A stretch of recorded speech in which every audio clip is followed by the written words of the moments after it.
नमस्कार। आज म स्तब्ध भएको छु, अवाक भएको छु, म आश्चर्यचकित भएको छु।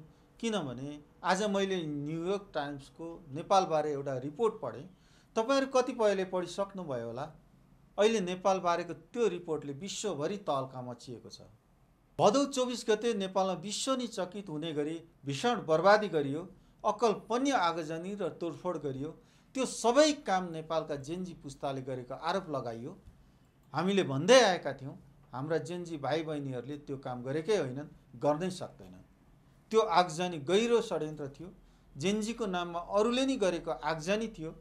विश्वकै प्रतिष्ठित न्युयोर्क टाइम्सले भदौ 24 गतेको आगजनी ठुलो षड्यन्त्र र लामो तयारीको परिणाम भएको खुलासा गरेको छ। न्युयोर्क टाइम्सको नेपाल बारेको त्यो रिपोर्टले अहिले विश्व समुदाय आश्चर्यचकित भएको छ। एउटा शान्त र सुन्दर देशलाई यसरी रातारात विघटनको सङ्घारमा पुर्याउन कसरी सम्भव भयो भन्ने न्युयोर्क टाइम्सले प्रश्न उठाएको छ। त्यो दिन देशभरि एकसाथ आगजनी गरियो। अघिल्लो दिनको गोलीकाण्डले त्यो दिन सारा नेपाली शोकमा थिए, भावविह्वल थिए। तर त्यसकै आडमा आगजनी गरियो।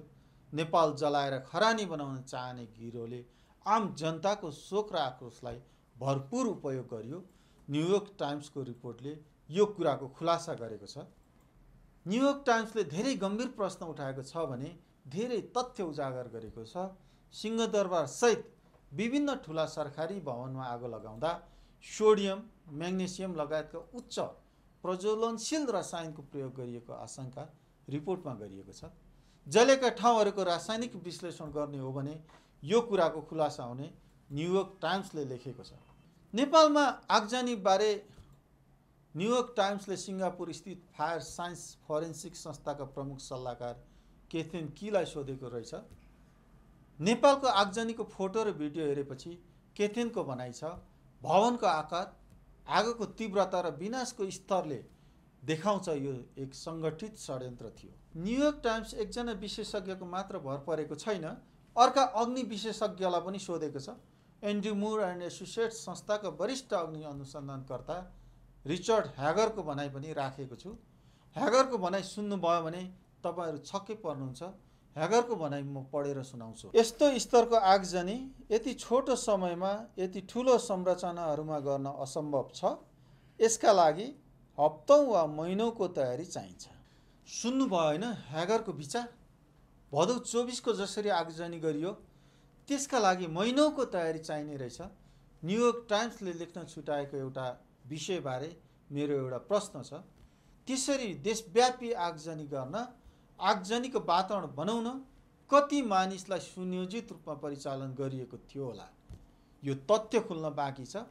त्यस्ता सुनियोजित रूपमा परिचालित मानिसहरूले सोझा सिधा जेन्जीलाई तथा जनतालाई पनि पछाडि लगाएको तथ्य हामीहरूले बिर्सन हुन्न। सुनियोजित रूपमा र सङ्गठित रूपमा आगो लगाएको प्रश्न छ, तर यो सरकार त्यसको छानबिन गर्न मान्दैन। आगो लगाउने अपराधलाई पक्रन मान्दैन।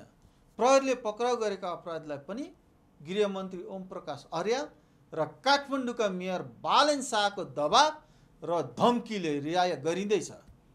हजारौं बन्दुक र गोली लुटिएको छ। लुटिएका बन्दुक र गोली नखोज्नु भनेर सरकारले प्रहरीलाई आदेश दिन्छ। बन्दुक सहित पक्राउ परेकाहरूलाई पनि छाड्न आदेश दिन्छ। यस्तो सरकारले आगजनीको षड्यन्त्र खुल्ने गरी अनुसन्धान गर्दैन। आगजनीको षड्यन्त्रबारे पोल खोल्यो भने गिरोहको पोल खुल्छ। गिरोहको पोल खुलोस् भन्ने यो सरकार चाहँदैन। त्यसैले भदौ 24 गते जेन्जीको आन्दोलनमा घुसपेट गरी नेपाललाई खरानी पार्ने उद्देश्यले गरिएको आगजनीको यो सरकारले छानबिन गर्दैन। छानबिन गर्न ओम प्रकाश अर्याल, कुलमान घिसिङ, बालेन शाहले नदिने ठोक्पा गर्न म सक्छु। न्युयोर्क टाइम्सको रिपोर्ट कति सिरियस छ भने आगजनी गर्ने समूहका सदस्यहरूले शिफ्टमा काम गरेको र उनीहरूले पैसा पाएको पनि खुलासा गरेको छ। मोटरसाइकलको पेट्रोल प्रयोग गरेर बम बनाएको र त्यस्तो पेट्रोल बम अज्ञात व्यक्तिहरूले वितरण गरेको अति गम्भीर तथ्य पनि न्युयोर्क टाइम्सले खुलासा गरेको छ। न्युयोर्क टाइम्सको रिपोर्ट पढेर मेरो त मुटु नि हल्लियो। हाम्रो देश विरुद्ध कति भयानक षड्यन्त्र भएको रहेछ गरिएको रहेछ भनेर मेरो आँखा रसायो। पढ्दा पढ्दै आक्रोशले मेरो मुठी कसेँ।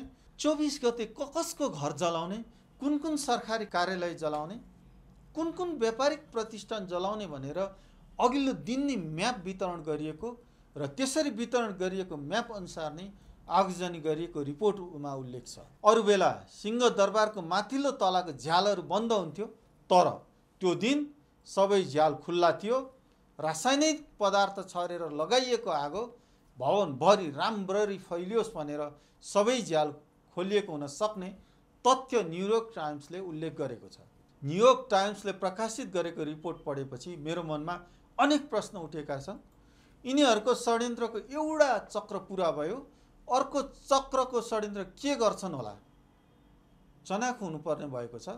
यिनीहरूले नेपाल ध्वस्त पार्ने नियत राखेको प्रष्ट भयो, तर यिनीहरूले चाहे जति नेपाल ध्वस्त भइसकेको छैन। नेपाललाई ध्वस्त पार्न आगामी दिनमा यिनीहरूले थप षड्यन्त्र गर्ने मैले निश्चित देखेको छु।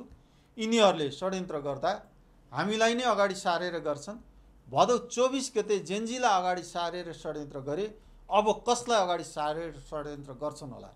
यो प्रश्नको जवाब सारा नेपालले खोज्नुपर्छ।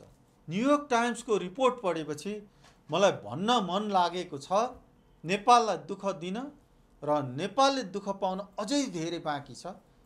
देश विरुद्धको यस्तो षड्यन्त्रलाई असफल पार्न नेपाललाई राष्ट्रिय शक्ति चाहिन्छ। राष्ट्रिय शक्ति निर्माणका लागि योगदान गर्न म सबैलाई अपिल गर्दछु। धन्यवाद।